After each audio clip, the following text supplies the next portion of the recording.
দেশের 10টি জেলার উপর দিয়ে যে মৃদু থেকে মাঝারি ধরনের শৈত্যপ্রবাহ বইছে সেটি আগামী 24 ঘন্টা অব্যাহত থাকবে। তবে এই সময়ের মধ্যে রাত ও দিনের তাপমাত্রা সামান্য পরিমাণ বাড়তে পারে।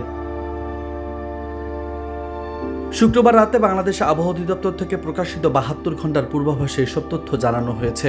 আবহাওয়াবিদ ডক্টর মোহাম্মদ আবুল কালাম মল্লিকের সই করা পূর্বাভাসে আবহাওয়া সিনপটিক অবস্থা সম্পর্কে বলা হয়েছে, উপমহাদেশীয় উচ্চচাপ বলয়ে বর্ধিতাংশ পশ্চিমবঙ্গ ও তৎসংলগ্ন বাংলাদেশের পশ্চিমাংশ পর্যন্ত বিস্তৃত রয়েছে।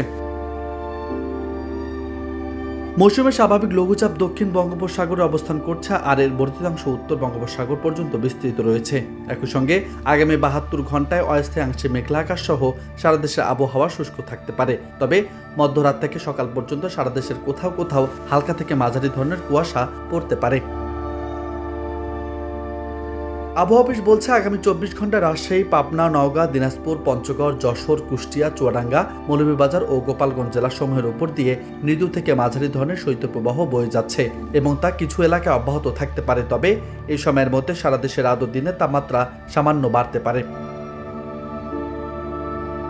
এছাড়া শনিবার মধ্যরাত থেকে সকাল পর্যন্ত দেশের পশ্চিম ও উত্তর পশ্চিম অঞ্চলে কোথাও কোথাও মাঝারি থেকে ঘন কুয়াশা এবং দেশের অন্য জায়গায় হালকা থেকে মাঝারি ধরনের কুয়াশা পড়তে পারে বলেও জানানো হয়েছে। নিউজ টেক্স, বার্তা 24।